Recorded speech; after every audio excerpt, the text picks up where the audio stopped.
वर्ण व्यवस्था में ब्राह्मणों ने जिन्हें शूद्र कहा, वह शूद्र जातियां ही पिछड़ा वर्ग है। पिछड़े वर्ग के लोगों को यह बात समझ में है कि जो शेड्यूल कास्ट के लोग हैं वो अछूत लोग हैं, पिछड़े वर्ग के लोग नहीं है। पिछड़े वर्ग के लोगों को यह बात समझना है कि शेड्यूल कास्ट के लोग अछूत वर्ग के लोग हैं, यानी जिनको इस देश में छुआ नहीं जाता, जिनकी 1703 जातियों के टुकड़े हैं। और जो पिछड़ा वर्ग है वो अछूत नहीं है, सचूत है। उनका छुआ हुआ ब्राह्मण खा लेता है, उसके हाथ से आटा वाटा भी गूंथ लेता है, पूड़ी छानने के लिए हटा देता है कि पूड़ी हटो, अब पूड़ी हम छानेंगे। मगर आटा जो है वो आटा गुथवाने का काम, ताकत का काम है, तो उसमें कुर्मी जी और यादव जी की जरूरत होती है। तो इसलिए तो कहीं कहीं जो है ये लोगों को छुआ जाता है, मगर जो अछूत जाति के लोग हैं उनको छूने का काम नहीं होता है। ये बात समझना जरूरी है। तो इसके अलावा हर राज्य में कुछ लोगों को, जैसे महाराष्ट्र का आपको उदाहरण देता, महाराष्ट्र में जो जाति के लोग अपने को कन्बी या कुर्मी कहते हैं वो पिछड़े वर्ग में है, और जो कुर्मी कुंबी जाति के लोग अपने को मराठा कहते हैं उसको उन्होंने पिछड़े वर्ग में नहीं रखा। तो ये सारे देश भर में ऐसा चल रहा है। मगर वर्ण व्यवस्था में वो जातियां जिनको उन्होंने अलग अलग राज्यों में पिछड़ा नहीं माना, जैसे लेवा कड़वा कुंबी जो है गुजरात का, वो पिछड़े वर्ग में नहीं है, महाराष्ट्र में मराठा पिछड़े वर्ग में नहीं है, और कई राज्यों में जो जाट है वो पिछड़े वर्ग में नहीं है, मगर वर्ण व्यवस्था में शूद्र वर्ण में है। ये बात समझना जरूरी है, ये जानना बहुत जरूरी है। तो इससे हमें ये समाजशास्त्र समझ में आता है। अगर हमें समाजशास्त्र, जिस समाज को जगाना है, जोड़ना है और शक्ति का निर्माण करना है, उसको ये समाजशास्त्र समझना बहुत जरूरी है। ये इसलिए भी जरूरी है क्योंकि जातियों में ऊंच नीच की भावना है, तो एकता की भावना ऊंच नीच की भावना खत्म कर देती है। ऊंच नीच की भावना की वजह से एकता नहीं है। अब हमारे सामने पिछड़े वर्ग के लोगों में एकता प्रस्तापित करने का बहुत बड़ा चुनौती का मामला है कि पिछड़े वर्ग के 3743 जाति के जो लोग हैं, इनमें एकता कैसे स्थापित किया जाए, यह है बड़ा सवाल। क्योंकि एकता होगी तो फिर तो सारी समस्या का समाधान ही हो जाएगा। समाधान अटल बिहारी नहीं करेगा, समाधान हम ही कर लेंगे।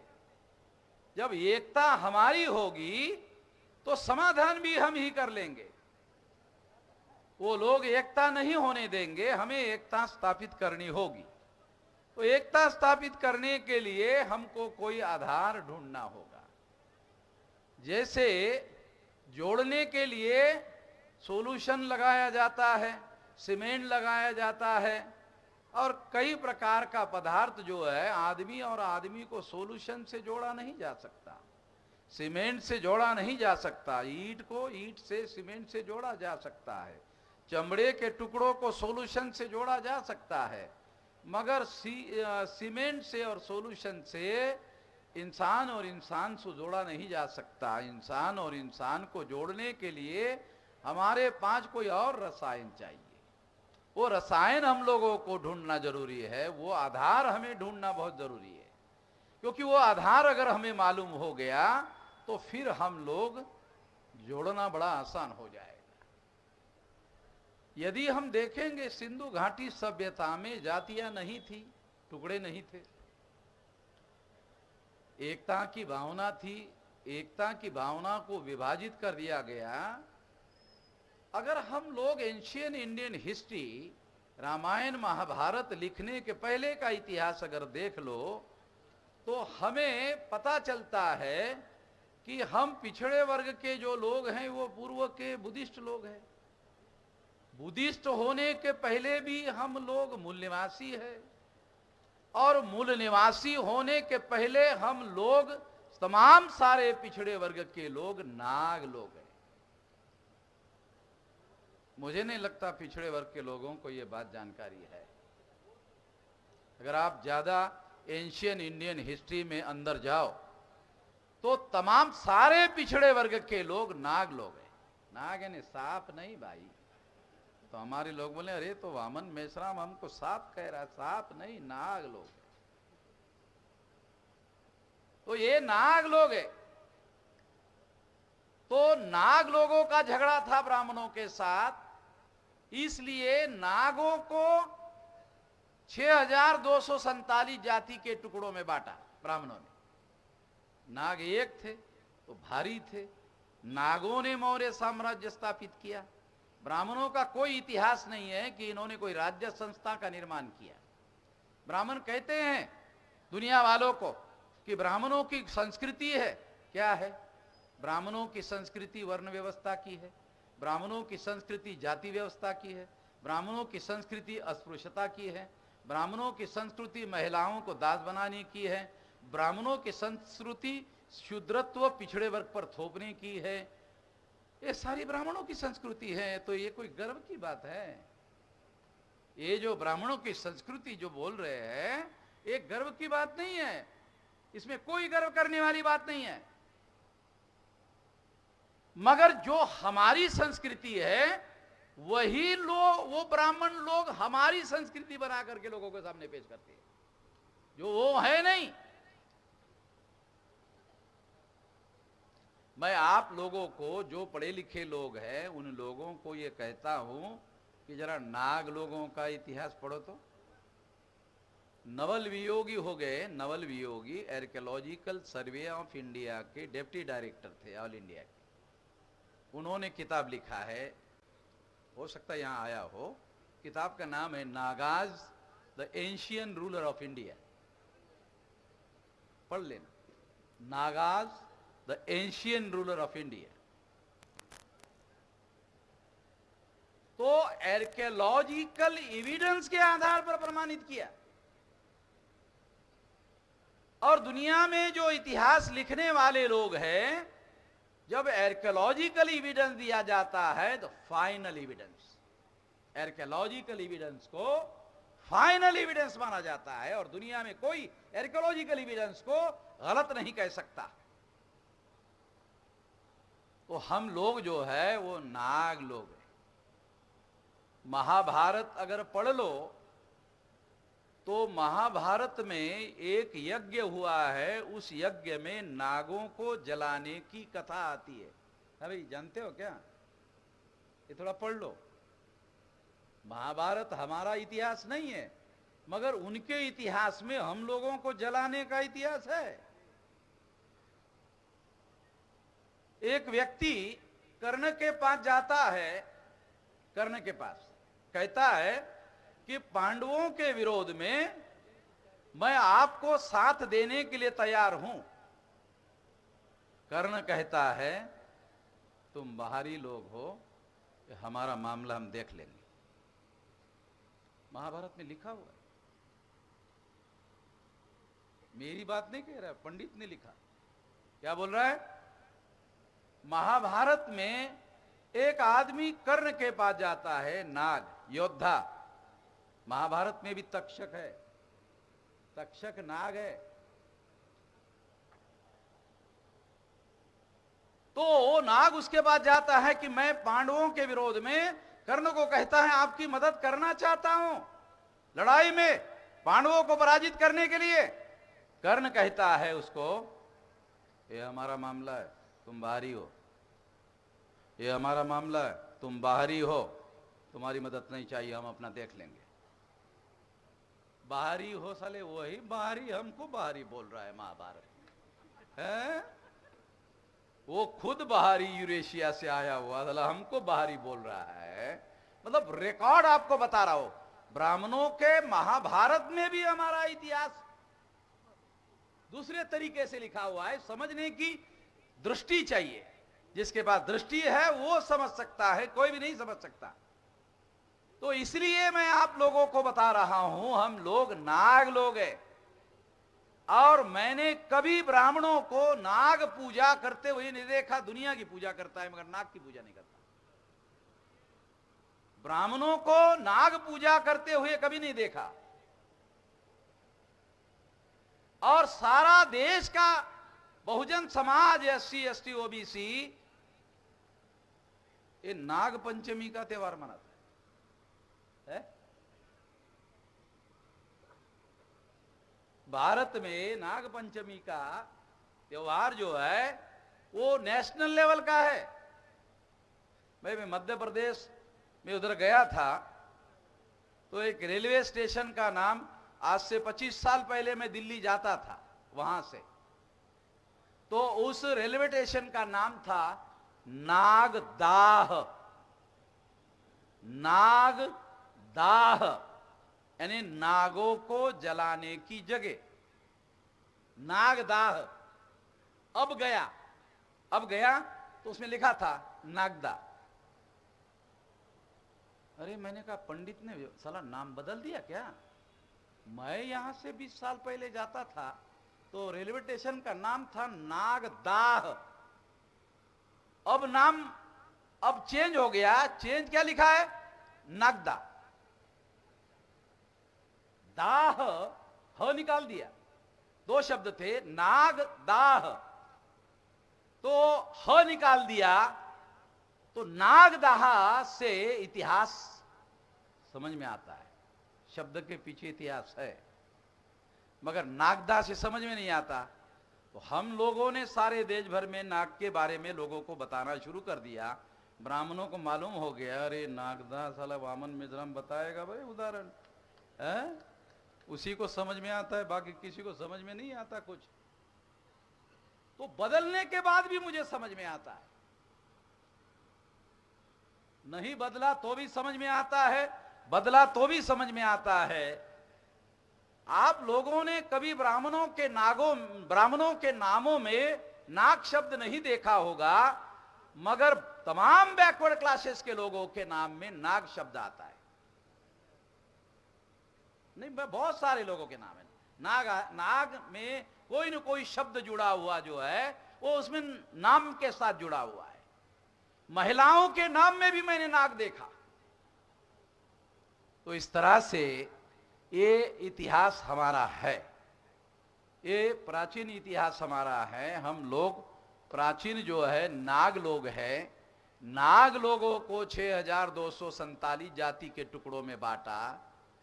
मैं आपको जोड़ने का आधार बता रहा हूं, कहानी नहीं बता रहा हूं। तो आप समझ रहे, वामन मिश्रम इतिहास बता रहा है, इतिहास नहीं बता रहा हूं।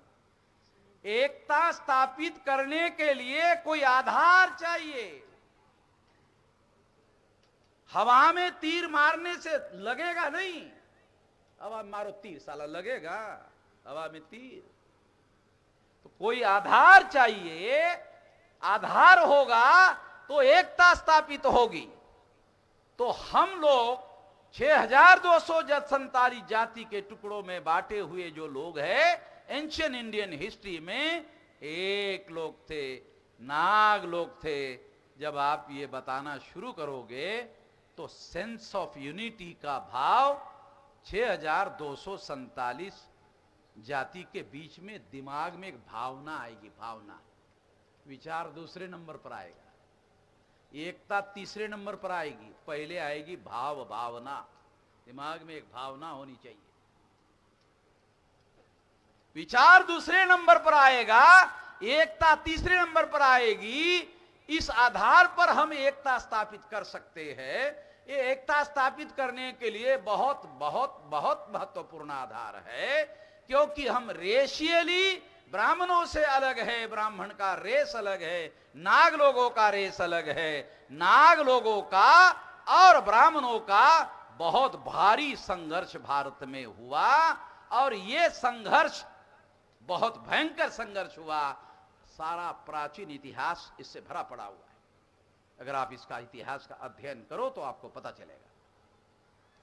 इस तरीके से यदि आप लोगों को जगाने का, जोड़ने का और जोड़कर शक्ति निर्माण करने का काम करोगे तो बहुत बड़े पैमाने पर आने वाले 10 साल इसको लगेंगे, 10 साल लगेंगे। 2030 तक ये पिछड़े वर्ग का जो समूह के दृष्टि से एक तो नॉमिडिक ट्राइब है, दूसरा एमबीसी है, तीसरा ओबीसी है और चौथा एससी एसटी ओबीसी से धर्म परिवर्तित मुस्लिम है, सिख है, ईसाई है, बुद्धिस्ट है, जैन है, 4 है और एक शूद्र के नाम पर अभी आउट है, बाहर है। वो सारे लोग जो है इकट्ठा किए जा सकते। अगर हम लोग 30% इकट्ठा हो गए, कुछ लोगों को मुझे लोग सवाल पूछते, मैं समझे पता नहीं 85% लोग साला कब इकट्ठा हो जाए, कब जागृत होंगे, कब इकट्ठा होंगे, कब आजादी मिलेगी, ऐसा मुझे पूछते। तो हमारे लोगों को व्यवहार, क्योंकि संगठन बनाने का कोई हुनर है नहीं, संगठन बनाने की कोई समझ है नहीं, तो इस वजह से ऐसा पूछते रहते हैं। मैंने उनको कहा जब 31% से दिल्ली में कांग्रेस ने सरकार बनाई तो तुमको सारे 85 चाहिए क्या है? सारे के सारे 85 चाहिए। 31 में कांग्रेस ने सरकार बनाई तो तुमको सारे 85 चाहिए। अभ्यास ना करने का नतीजा, संगठन बनाने का बिल्कुल कोई हुनर ना होने का नतीजा, संगठन बनाने के लिए 85% लोगों के 30% इकट्ठा करो, 85% लोगों के 30% इकट्ठा करो तो हमारा मामला फतेह हो जाएगा, फतेह हो जाएगा, विजयी हो जाएगा। तो ये हम लोगों को समझना होगा व्यवहारिक रूप से। नहीं तो हमारे लोग क्या सोच रहे, पता नहीं साला होगा कि नहीं होगा। जिसके दिमाग में ये रहेगा वो इकट्ठा करने का काम ही नहीं करता। जिसके दिमाग में ये रहेगा पता नहीं साला ये होगा कि नहीं होगा, वो करता ही नहीं। ध्यान रखना, निश्चित होना चाहिए, संकल्प होना चाहिए। संकल्प से ही सिद्धि होती है और संकल्प जो है ये मानसिक स्थिति है। कुछ नहीं होता है, अकेला आदमी होता है तो उसका संकल्प होता है। बैरिस्टर मोहम्मद अली जीना को टीबी की बीमारी थी, तो उसका जो एक्सपर्ट डॉक्टर था बॉम्बे में, वो कंट्रोल नहीं कर पा रहा था। तो उसने कहा कि मेरे से भी ज्यादा एक्सपर्ट आदमी है डॉक्टर, उसके पास आपको लेके जाता हूं। तो बैरिस्टर मोहम्मद अली जीना को वो डॉक्टर, उसका स्पेशलिस्ट जो था, वो लेके गया। तो उस डॉक्टर ने मोहम्मद अली जीना को चेक किया, टेस्ट किया। करने के बाद मोहम्मद अली जीना को डॉक्टर ने पूछा, जीना साहब आपको 6 महीने पहले मर जाना चाहिए था, आप जिंदा कैसे, यही मुझे समझ में नहीं आ रहा। आपको 6 महीना पहले मर जाना चाहिए था, आप जिंदा कैसे, यही मुझे समझ में नहीं आ रहा है। आपके सेहत का टेस्ट करने के बाद आपको 6 महीना पहले मर जाना चाहिए था, आप जिंदा कैसे, यही समझ में नहीं आ रहा है। तो जीना ने डॉक्टर को जवाब दिया, पाकिस्तान लिए बगैर मरने वाला नहीं। पाकिस्तान लिया और कुछ दिन के बाद, ज्यादा दिन नहीं जिया, पाकिस्तान लिया, चला गया। तो जो संकल्प है एक मानसिक स्थिति है, समझ रहे हो? संकल्प जो है ये मानसिक स्थिति है। वो मानसिक स्थिति बहुत महत्वपूर्ण होती है। उससे अकेला आदमी चलता है और करोड़ों को इकट्ठा करता है और अपने संकल्प की सिद्धि करता है। तो वो संकल्प जो है पिछड़े वर्ग के लोगों के बारे में जब सोचा जाता है तो पिछड़े वर्ग के लोगों में संकल्प करने वाला एक आदमी पैदा हुआ, ज्योतिराव फुले। उसके बाद आदमी मिल ही नहीं रहा है, उसके बाद आदमी नहीं मिल रहा है। उसके बाद मुलायम सिंह यादव मिलता है, अखिलेश यादव मिलता है, लालू प्रसाद मिलता है, तेजस्वी यादव मिलता है, वो अपना और एक वो बिहार का मुख्यमंत्री मिलता है, मगर वो अपने अपने जाति वाला लेकर चलते हैं। पिछड़े वर्ग का कोई, पिछड़े वर्ग का जो 52% वाला है वो लेकर कोई चलने का काम नहीं करता है। ऐसा कोई संकल्प नहीं है। तो इसलिए हम लोगों को इस तरीके से आधार चाहिए, उस आधार को सहारा बनाकर यदि आप आगे बढ़ो तो आप सफल हो सकते हो, निश्चित रूप से मेरा यकीन है। और आने वाले 2030 तक जिस तरह से ये राष्ट्रीय अधिवेशन हुआ ना, आपको एक खास बात बताता हूं।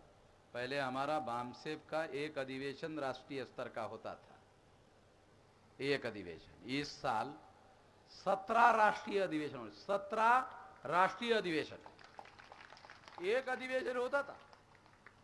वो भी बहुत मुश्किल से हमारे लोगों, अरे इतना 17 हो रहे, 17 राष्ट्रीय मुस्लिम मोर्चा का हो गया, महिलाओं का हो गया, किसान का हो गया, अब ये पिछड़े वर्ग का भी हो गया, 17। तो 2030 तक आज से संगठन शक्ति जो हमारी है वो 1000 गुना बढ़ जाएगी। आज जितनी ताकत है उससे 1000 गुना बढ़ जाएगी। और 1000 गुना बढ़ने के बाद 2030 तक सेंटर में हमारे मर्जी के बगैर कोई सरकार नहीं आएगी।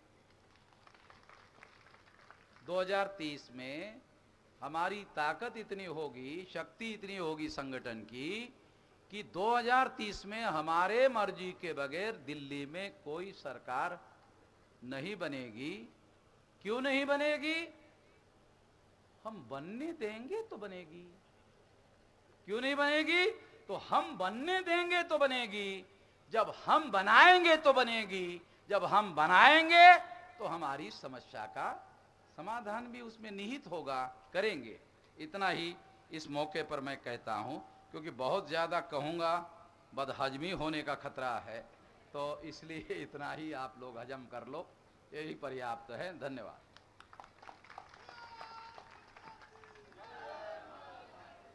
बहुत बहुत धन्यवाद। इस कार्यक्रम के धन्यवाद ज्ञापन करते हुए समापन की घोषणा करने के लिए हम आमंत्रित करने चाहते हैं माननीय विक्रम सिंह पटेल, जिला अध्यक्ष राष्ट्रीय पिछड़ा वर्ग मोर्चा वाराणसी। बहुत बहुत धन्यवाद सर।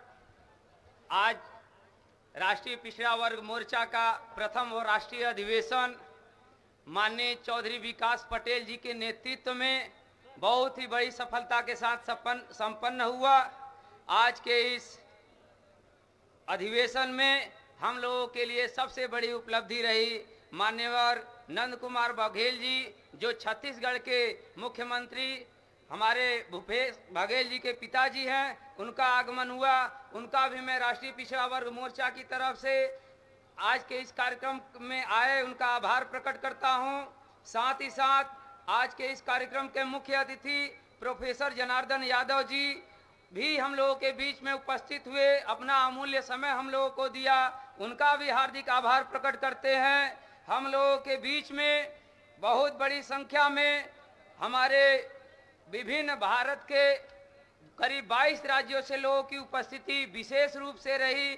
ऐसे हम लोगों के राष्ट्रीय नेतृत्व के सभी प्रमुख लोग, हमारे राष्ट्रीय मुस्लिम मोर्चा के राष्ट्रीय प्रभारी माननीय चाँद मोहम्मद साहब का भी हृदयपूर्वक आभार प्रकट करते हैं कि आपके आने से हम लोगों को बहुत ही ऊर्जा और ताकत मिली है। साथ ही साथ हम सबसे ज़्यादा आभार प्रकट करते हैं अपने अगुआ माननीय वामन मेश्राम साहब का, जिनके आने के बाद ही कार्यक्रम की सफलता तय हो जाती है। हम अपने मीडिया के साथियों का भी हृदयपूर्वक आभार प्रकट करते हैं कि आप लोगों की वजह से ही हम लोगों की खबर देश ही नहीं पूरी दुनिया में जा रही है और उसका लाभ हमारे संगठन को मिल रहा है। आपका बहुत बहुत धन्यवाद। साथ ही साथ बड़ी संख्या में हमारे इस प्रथम राष्ट्रीय अधिवेशन में आप सब लोग आए, सुने, ध्यान पूर्वक आपने सुना और गांव-गांव में जाकर के राष्ट्रीय पिछड़ा वर्ग मोर्चा के बैनर तले पिछड़े वर्ग के लोगों को एक मंच पर लाने का काम आप लोगों के द्वारा किया जाएगा। आपका भी बहुत बहुत धन्यवाद प्रकट करते हैं। साथ ही साथ आज के इस कार्यक्रम के लिए दिन रात मेहनत करने वाले हमारे सभी वाम से और आप सूट संगठन के सभी कर्मठ पदाधिकारी जिन्होंने 24 घंटा काम किया है, आप सब का भी तहे दिल से स्वागत और अभिनंदन करते हैं। ये संगठन शक्ति के दम पर ही आज पिछड़ा वर्ग जागृत हो रहा है। पिछड़े वर्ग के जागृत होने में आप लोगों ने जिस तरह से साथ सहयोग किया है, आगे भी आप सबका ऐसे ही साथ सहयोग मिलेगा। इन्हीं चंद शब्दों के साथ मैं अपनी बातों को समाप्त करता हूं और आप सबका एक बार पुनः हार्दिक अभिनंदन, स्वागत और आभार प्रकट करते हुए आज के कार्यक्रम के समापन की घोषणा करता हूं। धन्यवाद।